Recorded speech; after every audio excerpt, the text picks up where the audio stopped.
Hello, and thank you for joining us on the Monday edition of Journalist Hangout. I'm Ayodele Uzubaku. Today on the program, angry workers tell governors there is no going back on minimum wage, plan mass action.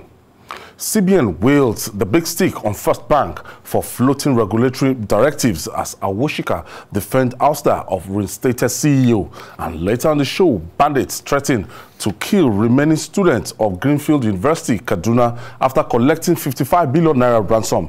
I'll be hanging out with Babajide Kolade Otitoju and Mojid Jamiu. So if you're ready, let the hangout start now.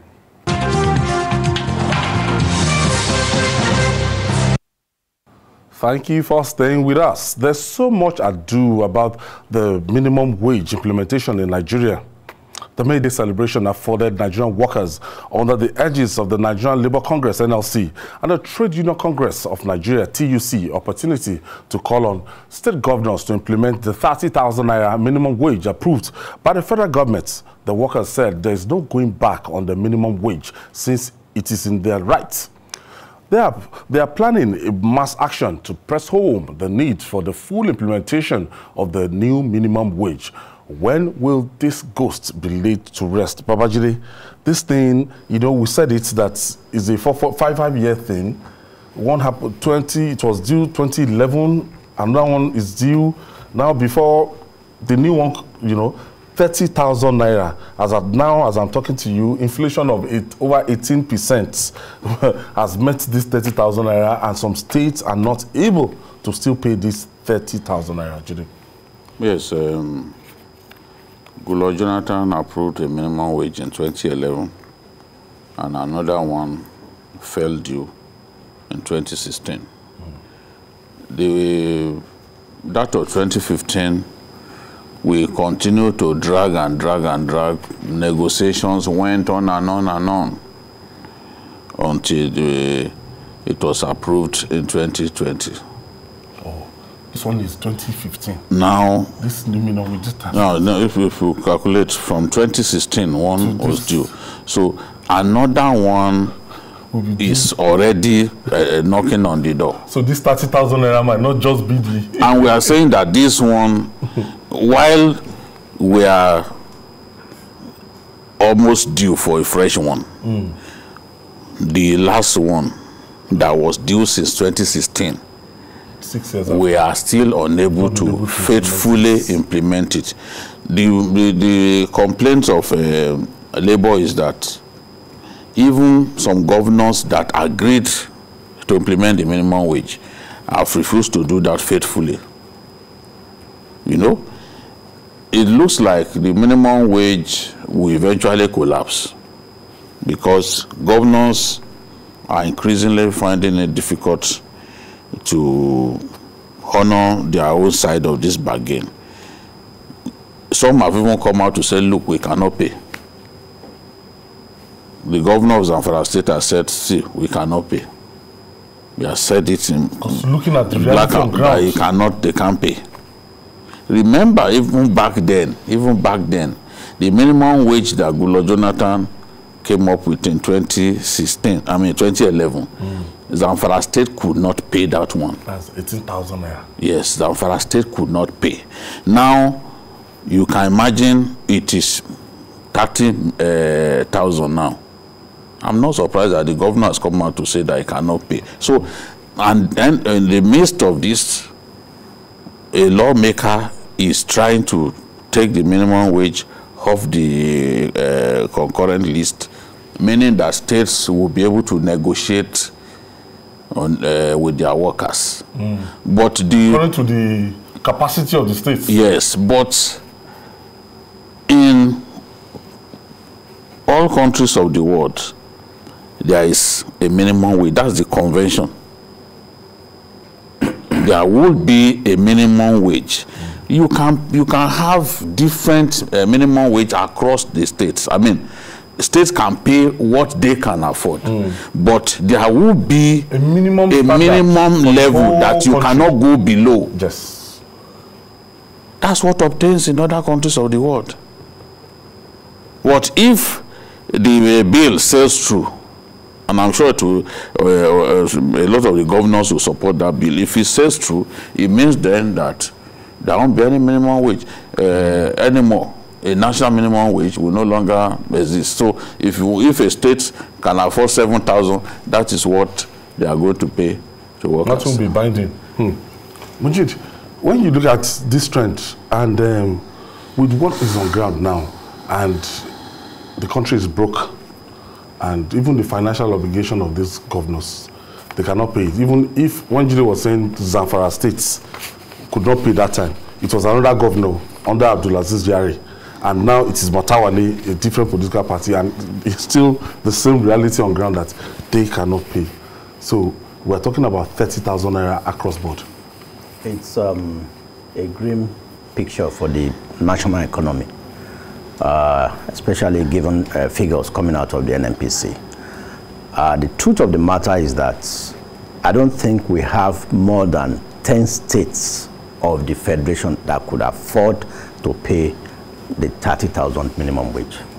However, the governors, who are the chief executives, should demonstrate to workers that they also feel their pains by cutting down on their own on their own livelihood.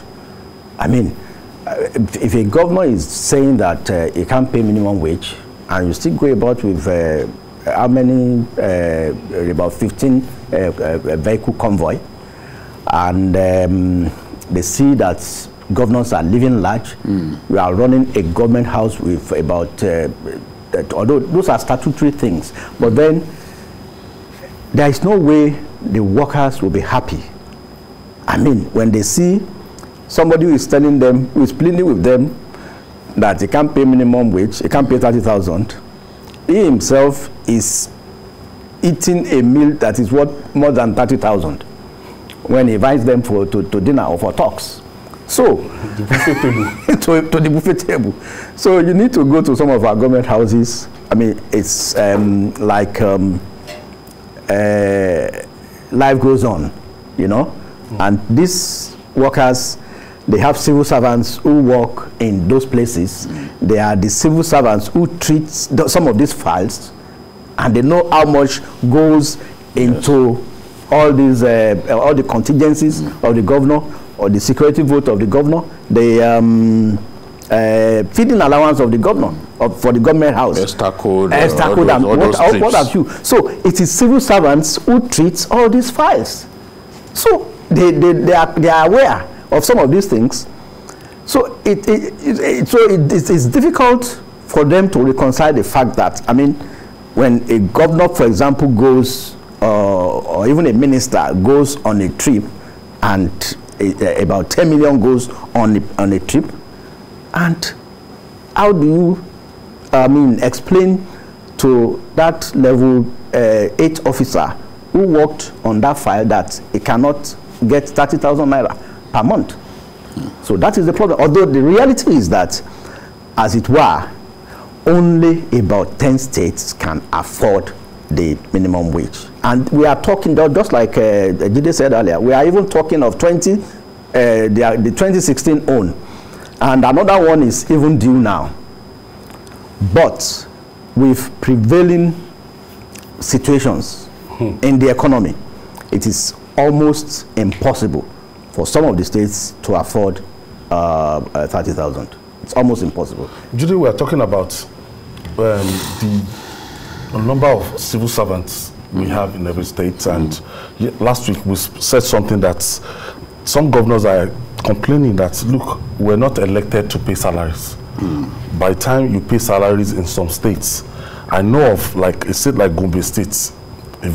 Gombe is very, very, you know, they find it very difficult to pay their civil servants, and once they pay, nothing will be left.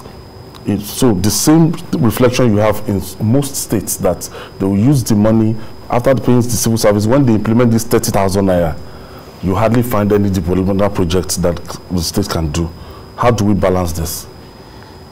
The way to balance it is for the governors to show courage and do what are called right sizing of the civil service.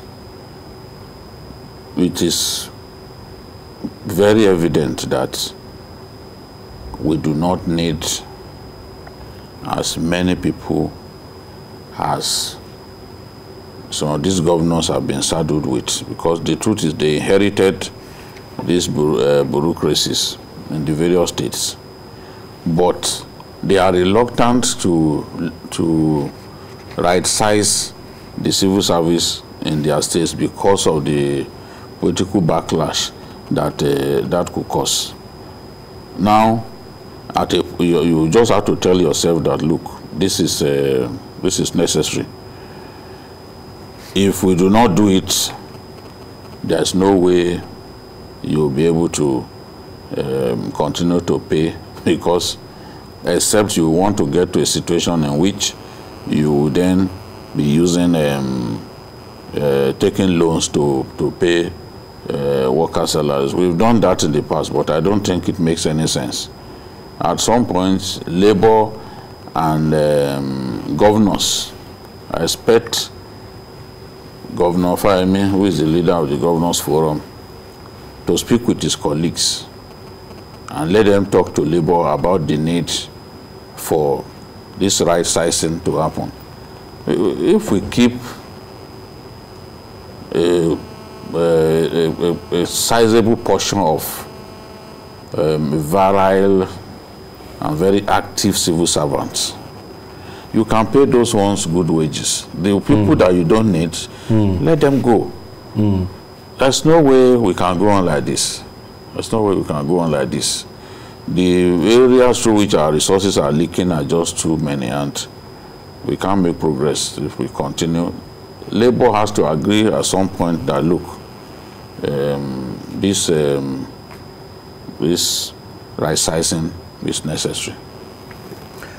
I've had cause to consult for a private radio station and a government and two government-owned radio stations. And I'll give you an example. In the private radio station, we have 25 workers running 18 hours a day in the private radio station, while in the government, one of the government-owned stations, the minimum is 120. From the government station? Yes, for a government. And doing they might not be necessarily as productive. They are not even as productive. I mean, the private station has more listeners than the government station. So, I remember when Okonjo-Iweala was Minister of Finance, she had a briefing where she said, in the Ministry of Finance, there were 1,500 drivers for, I think, 60 vehicles. I now asked them, come, how do you guys do it? Are there like 10 drivers to a vehicle? Do you guys run shifts? Somebody will drive it from like 1 a.m., 8 a.m. in the morning to I mean, how do you guys do it? Yes. So, like Jide said, you see, the Labour want to tell you that they won't leave anybody behind. But the fact is, there is that need to take that decision, not minding politics. Let me take Tunde. Tunde is calling us from Ilorin. Thank you for joining us. Yeah, good afternoon. Yes. And I really having a nice show. Yes, I want to contribute on this topic. Go ahead, please. All right. You are saying the governors cannot pay. I tend to disagree with that. The issue being that some of these governors, like this Kwara state that we are in, there is a time they retreated, probably maybe laid off some workers at the education level. And he said that the governor said he wanted to like recruit some other new people, which is understandable. At least you let some people go and you are recruiting another one. It's a different scenario. But when they go, when you say you cannot pay, at the moment now you still want to recruit. What are you recruiting for? Are those ones in the law complaining that they need more staff or they need help? These are the things we have to look at. 30,000 is too mean for people. It cannot even survive anybody. Yes. Nigeria Today. Thank you, Today. Thank you for your contribution all the way from Ilorin. So, It's inevitable. We can't go on like this. If the law says every 5 years it must be reviewed, so if the president doesn't initiate action for a fresh minimum wage this year, then it's already in breach of the Constitution. Yep. That portion of the Constitution is written in black and white. So I wonder if we can go on like this. At some point, something must give. All right, moving on now. The big stick of the Central Bank of Nigeria, CBN, has descended on the board of the country's oldest financial institution, the First Bank PLC.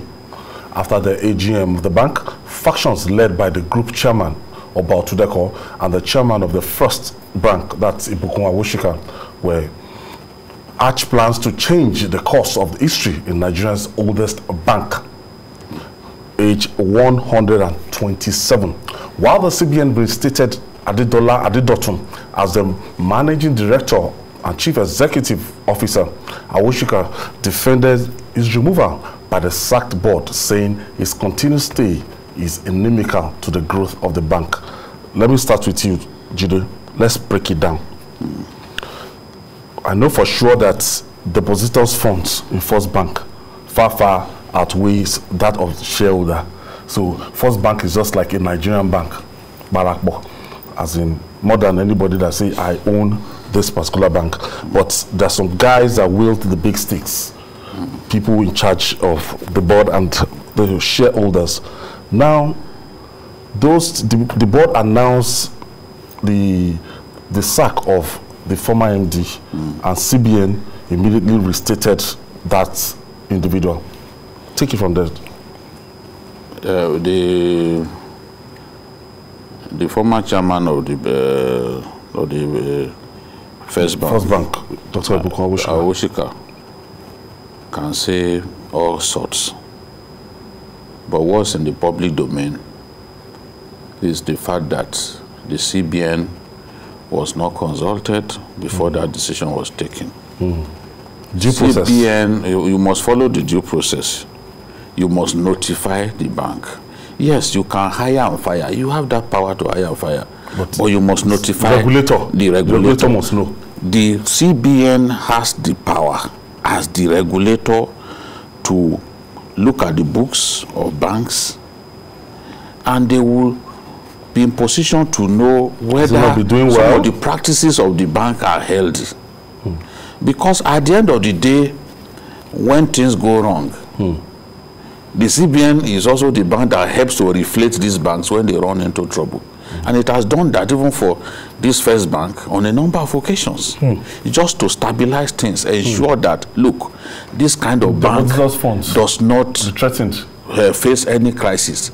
You can imagine if there is a big crisis in First Bank and there is a run on depositors' funds, it will have a huge effect on the entire sector. Yes. If a bank like First Bank goes under, it's like the country is going under. It's like the banking sector is in big crisis.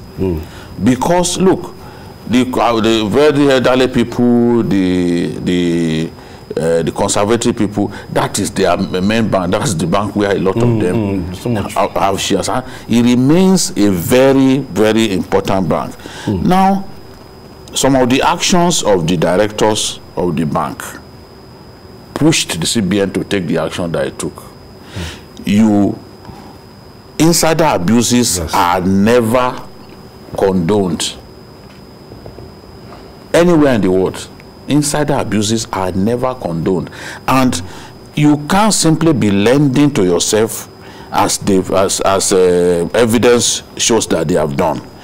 For if you are the chairman of the group, First Bank Holdings, and you decided to give loan to yourself and you exceeded the single obligor limit, even if the loan was a good one, it is a reckless thing to do. To exceed the single obligor limit is a reckless thing to do. It shows that there's no what's it called? No regard for corporate governance issues and the rest. So there's nowhere that such a thing will be permitted to go on, because when you lend to yourselves and you show clear signs that you are not even prepared to pay, or that you cannot pay, ultimately such bad loans can bring down a bank. In fact, it is said that First Bank in the last 6 years, they've already kind of earmarked about 1 trillion naira as bad loans. Yeah. Who does that? That kind of situation is a scary thing. It's a very scary thing. So naturally, they had, because I asked the question that why did it take the CBN even this long to take this decision?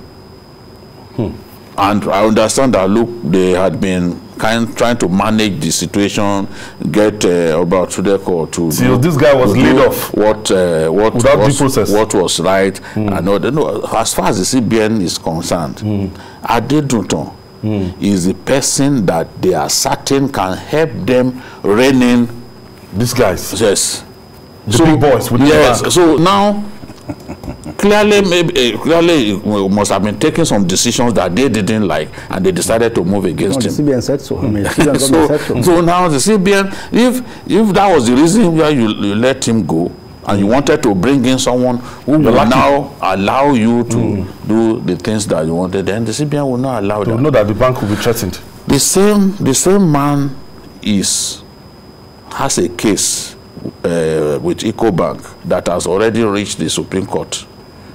It's about 5.5 billion naira that he has not paid.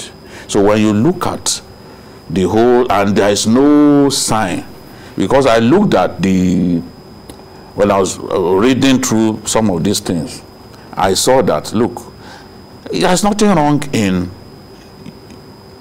collateralizing a loan with your shares, but issue a share, give them the share certificate.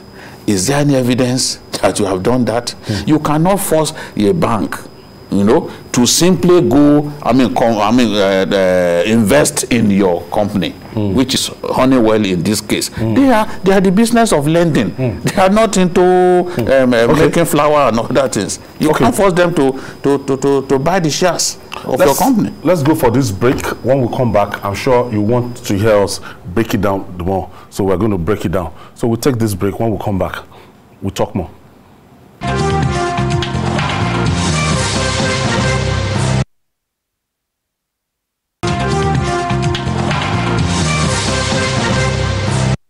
It's the best news and current affairs program, reaching you live from the best television station of the year. That's TVC News here. We're reaching you live from our headquarters in Lagos, Nigeria. And I still have Babajide Kolade Otitoju, the maestro, with me, and Mojid Jamiu. Mojid. Yeah. This First Bank saga, I'll break it down. Yeah. Why the CBN intervened, beyond what Jide has told us, First Bank is like a mini CBN. Apart from being the oldest bank in Nigeria, today, First Bank is clearing the checks of 8 other banks. I'm not going to name those banks. First Bank is, anytime you present a check at one of those 8 banks, it will come through the clearinghouse of First Bank. In the Nigerian Interbank Settlement System, the one we call NIBS. Now, of all the transactions that goes on in NIBS, NIBS is when you transfer money from one bank to the other, when you routine checks. First Bank alone accounts for 22% of the old NIBS transactions. First Bank, out of every 5 Nigerians that are of banking age, 1 is a first banker. 1, which means out of the 150 million Nigerians that has bank accounts, 31 million are customers of First Bank. Wow. So that's why Emefiele said First Bank is of systemic importance. Yes. And systematically important bank. Yes. So you can't just remove an MD we decided to put there together in 2016 while trying to help you and the CBN gave you a forbearance over your bad portfolio. So you can't just wake up one day and even Emefiele went further to tell Nigeria, it was a broadcast nationally, that he begged them, tarry a while. This guy's term I think next expired December this year. Let him finish his tenure. Now, with all those facts, somebody will now want to blame the CBN. No. But I blame the CBN, like Jide said earlier. You must have seen some of these things coming up. For so long. For so long. It means that, I mean, this kind of development questions your surveillance and banking supervision department at the central bank, because this thing has been happening for more than 10 years. It didn't just start, it got to a head in 2016. That's why the CBN had to come in and supported Adenuton. And Adenuton, Dr. Sola Adenuton has been assisting the CBN. I mean, if a bank is trying to, if another bank is trying to go into crisis, it is CBN, I mean, it is First Bank, the CBN will call upon. We have to manage this baby for us and nurture it. So all those, some of these banks that you see them, that you see the CBN changing their names, this actually, most of these bankers are actually First Bank in reality. So the CBN can't allow that kind of bank to go under. No single individual could be more powerful than the interest of 30 million customers and shareholders. It is more of the people perpetrating inside abuse within the bank that are threatening the safety of the bank now.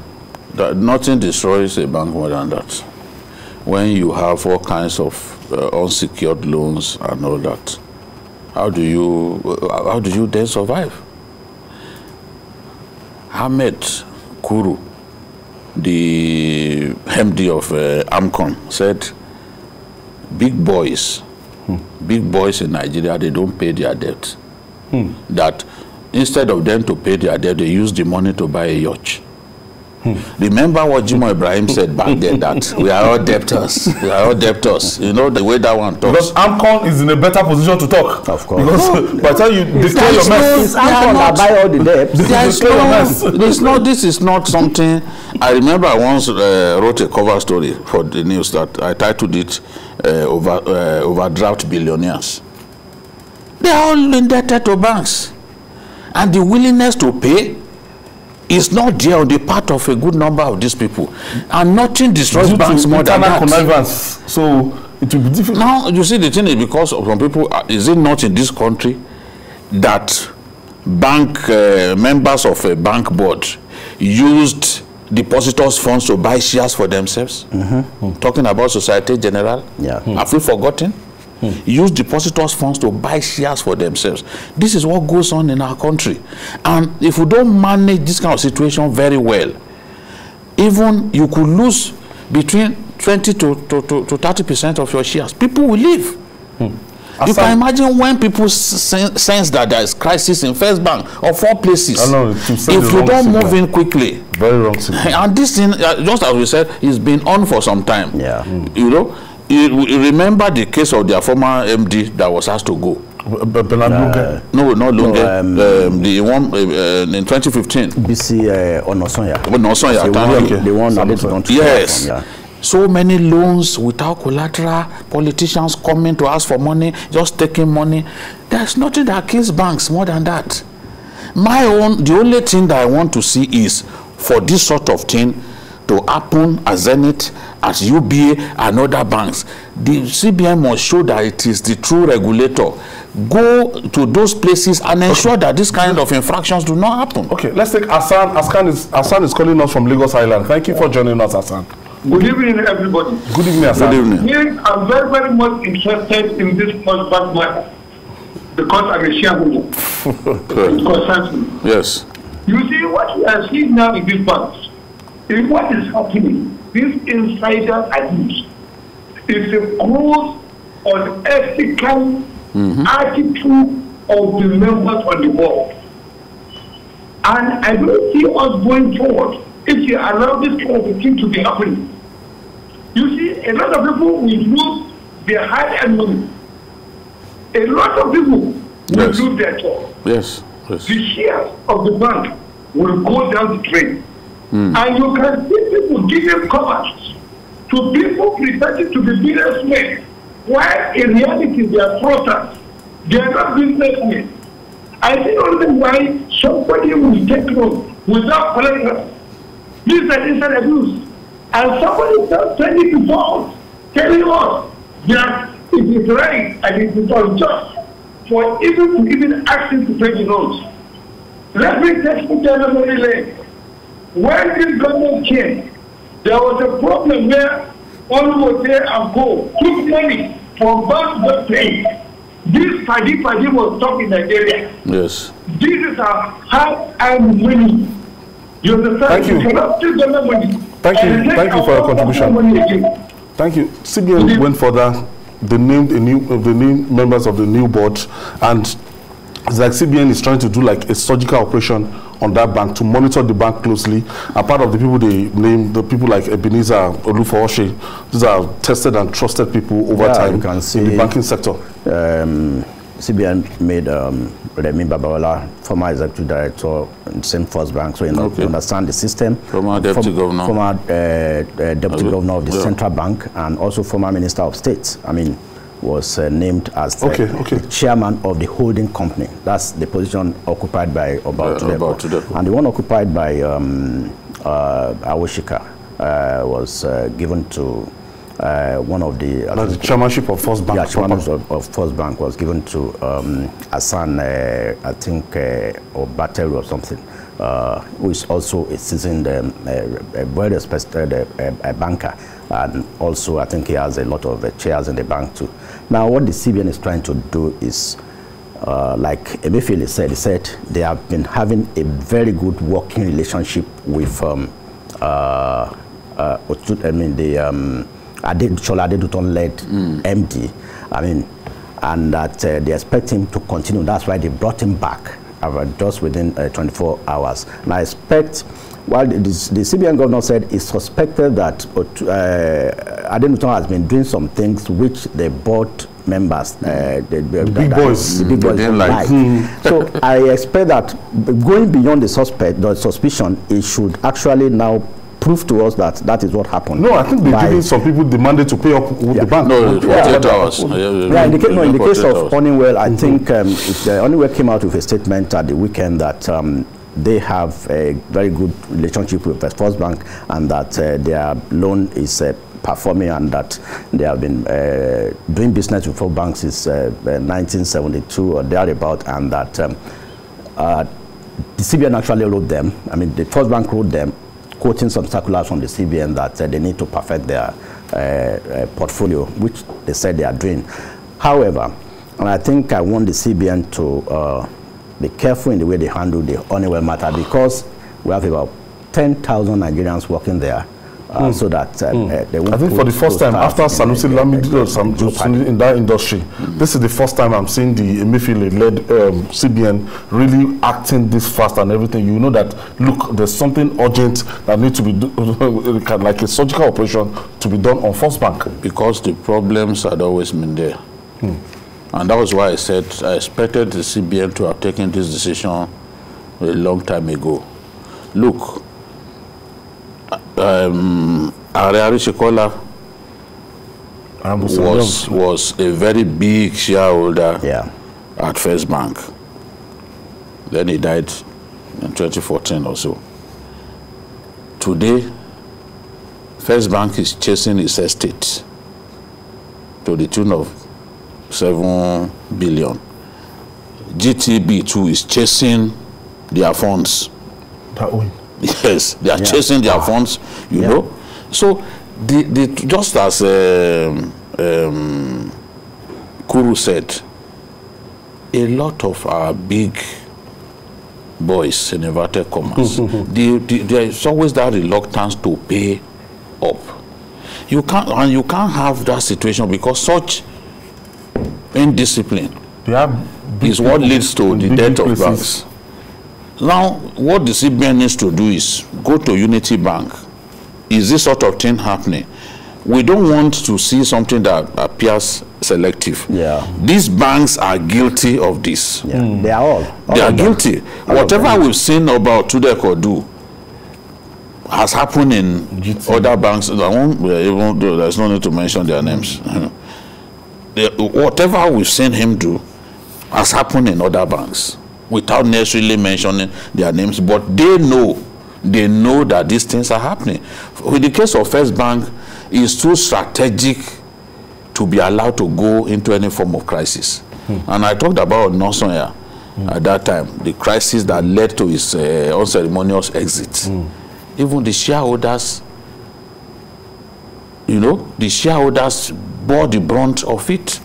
A profitable bank can easily go under if this kind of insider abuses are allowed to continue. You can't be giving shares to yourselves and refusing to properly collateralize those shares. I used to have First Bank shares. I had to sell them off because it was not doing well. Can we imagine a First Bank that should be the father of all? You see the profits being declared by First Bank since about 2015 to now. You see the one quarter profit of either GT or UBA or Zenith. Zenith is the most profitable. It's more than a whole year profit of First Bank. I mean, how can you just? It's because of discipline. For nothing? I mean, with that kind of a pedigree, First Bank has branches in 570 locations in Nigeria. 570. 570. With 10,000 workers. More than 10,000. So I mean, you wonder why. I mean, we keep doing the same thing, and that's why. I mean, like I said earlier, I call to question the effectiveness of the banking supervision department of the central bank. I mean, I think they need maybe some of those guys could even be doing the work, and the man saddled with the power to take the big decision can say, look, let's hold on a bit, because they were referring to the fact that they've allowed the forbearance policy to go on for some time in the hope that things will change. But as you can see, the more you expect things to change, the less you see. The final analysis is that this bank is too strategic for the country and for the banking sector. That nothing, the CBN must not allow anything to happen. Yeah. The CBN has taken the right decision, and I think other banks will learn from this, because risk management is a very critical element of banking. You have to manage your risks very well, otherwise you may not survive. And Sanusi was the risk manager. Yes, that was the department where I was at First Bank. I was quite surprised with the epistle written by the former chairman, Bukunwa Oshika. I mean, I couldn't. He's trying to motivate us. It's a motivation. No. I mean, those things happened under your leadership and under your word. You are saying that you stand by the decision. You stand by the decision of the board. The decision to not communicate even the SAP. To CBN, that is very strategic. No, so you didn't follow the CBN wrote you as the chairman. You didn't deem it fit to respond to the CBN. No, the big people told her, don't bother. Who does that? So you can't sack the former chairman, I mean the MD, without listening to the CBN. It's a regulator. We want to just to let them know that this is our decision, but to not notify them at all is wrong. All right. And finally on the show, it has been 1 week, one trouble regarding the worsening banditry in Kaduna State. Now, abductors of the remaining 17 kidnapped students of the Greenfield University, Kaduna, are threatening to kill the survivors after collecting 55 million naira ransom. They say they will kill them if their parents and the state government fail to pay additional sum of 100 million naira as ransom by Tuesday, the 4th of May.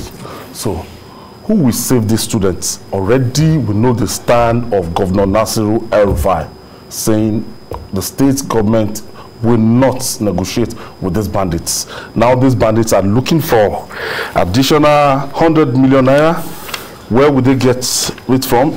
Can the parents even raise this 100 million naira? Or will Nasir El-Rufai eventually raise this 100 million naira, give to these bandits, and they allow these students to go?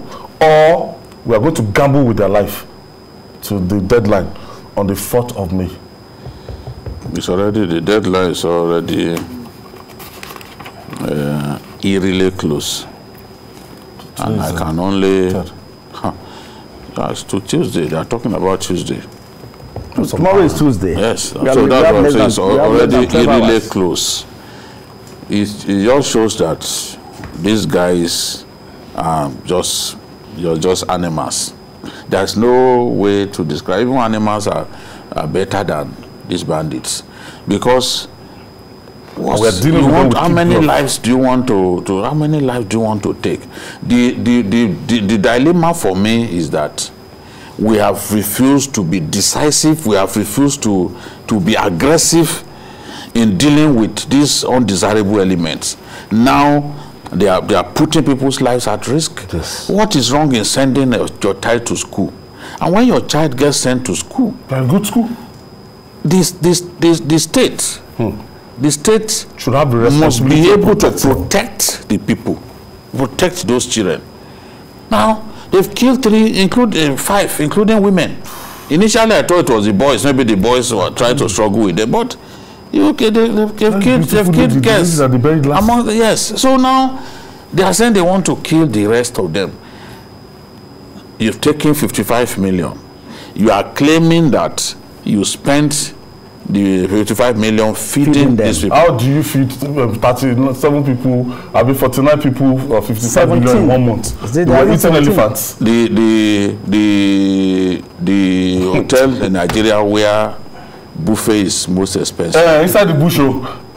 Inside. Nobody will charge you that much.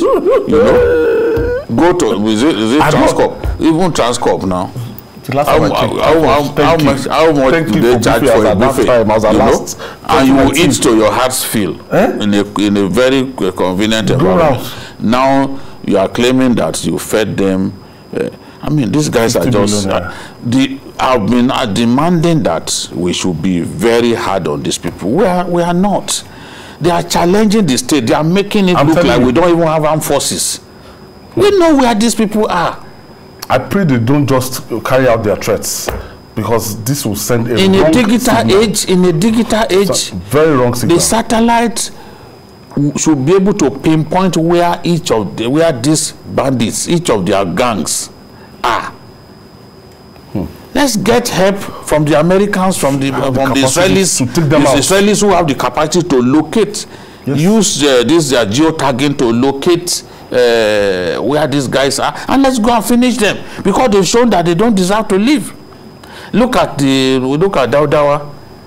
Yeah. Daudawa was still in Katsina about 5 days ago. Met with the secretary, and the secretary was telling him, calm down. That's yes. Mustafa. Yeah, calm down. You people don't need to stay in the bush. You don't need to do all this. But they are not sincere. Daudawa showed clearly that El-Rufai was right when he said, look, for a Fulani herdsman who had been selling cow, has been making taking it all the way to southwest, and now making 50 million at once, 800 million at once, that he will never give it up. Yeah, the first one, they gave them 800 million. The first kidnapped in Kankara. 800 million. So they cannot give. Now these ones are and these ones are particularly even more brutal than the ones who kidnapped the Afaka students, the forestry students, because within a short time you killed 5 students. For what? Killing them to in this difficult time, so that they must bring the money. They think that by doing that, El-Rufai will simply say, okay, I'm going against my decision not to negotiate. But it's the innocent parents that are going to suffer, because El-Rufai has made it clear that he will not negotiate with you. I think we need to call for the federal government intervention in this thing, so that they will not kill these children. No, for Wole Soyinka said we should bury our ego and seek help. And I think there is no better time for the federal government to seek help in in tackling this armed banditry and kidnapping than now. I put myself in the position of the parents of those kids. You can imagine what is going on in their minds. When you have ultimatum now. With the threats coming from those characters. Because they are not stable. They could do and undo. It's not as if they are not stable. They have done it to show that they really meant. They've shown sample. Business. Yeah, they killed 3, and they threatened to kill another 2. They killed the 2. So now they are saying, how can you collect 55 million and you say it's for feeding for 17 people in less than a month? You are kidnapped on April 18. 55 million. They say it's for it's feeding allowance. That's a big cow in the market is not up to 500,000. No, as the biggest that you can find. As in, go to Kara there. 55 million. Yeah. Their mouth is now wise now. If you want to buy a very big cow, their mouth is now wise. In these difficult times, somebody is talking about 55 million as if it's chicken change. Wait, I mean, between April 18 and today, I think it's just about 22 days. So which means you fed them. You are feeding them with about 2 million per day. I mean, it's not a joking matter. This is something that calls for serious. It's a serious national question that all of us. It's a national disgrace. It's a national disaster. That they could be kidnapping people so cheaply like this, and we can't do anything about it. We are even powerless. And the moment they pay them this amount, they go on buy weapons and go ahead to kidnap others. We need to take a position about these particular guys. I think we should pay that ransom.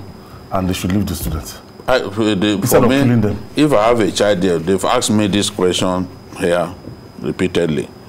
And even if I have to steal to save my child, I will do.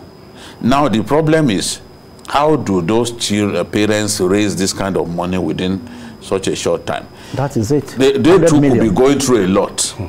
There are parents who even sell their belongings to send their children to school. Yeah, it took them 18 days to raise 55 million. Now you want them to raise 100 million in less than 24 hours. It just shows that they are mad people. How? Just mad people. You took the 55 I have Jibola from Owo. Thank you for joining us. Hello. Demola. Yeah. Good evening to you and journalist Hangout. Good evening. Yeah, I'm Chris. I'm calling from a community in our local government area of Ozo State. Okay. How are bandits disturbing you there? I'm sorry for taking you back. And my comment or contribution will be on the capability or otherwise of the various state government minimum wage. Like your analyst has rightly said, that the issue of the minimum wage is a constitutional matter, which I believe nobody should plan. And I believe at the level of the state government, they should know the law better than we do at the grassroots. And anything that is constitutional should not be flouted. And once flouted, I think there should be a repercussion for it. I believe the various governors in the state we have in Nigeria are capable of paying this minimum wage. I think what really matters is the lack of political will Thank you, sir. Thank you, sir. I regard to Governor Aketi. I wanted to ask him how they are doing about banditry in that place. Banditry, because that's where they kill their Alba. Yes, but it's more interested in minimum wage. Yeah, no, most of them are civil servants and yes, because but you need this thing. We are talking about human life. You need to be alive to be able to take minimum wage or to agitate for minimum wage. Because Ondo State is one of the worst hits in terms of this. They are harassing Ondo State. Yes, now. Each time I travel home to Ekiti now, my heart is always in my mouth. Maybe you can still travel now. Some of us refuse to travel. Some of us we've quarantined ourselves. If it's by air. We were in Lagos. It's rather unfortunate. If it's not extremely necessary, what is the point? Honestly. Security has collapsed totally in our country. You know? Nobody now can compare where we were in 2015 to this time, except a thoroughly dishonest fellow who was supposed to say that, yes, things are better now in terms of security. How can it be that better? person was thoroughly not fear God to say that. I think it is even worse. I mean, it's worse off now that where we have had a change of guards with the security chiefs. For me, we've never had it this bad. No, we've never had this bad. Never had it this bad. Somebody was saying that even the civil war, what is that, you know, what I've seen clearly happening is beyond attacks by Boko Haram. In the past, those things were not being reported, or they will claim that it never happened.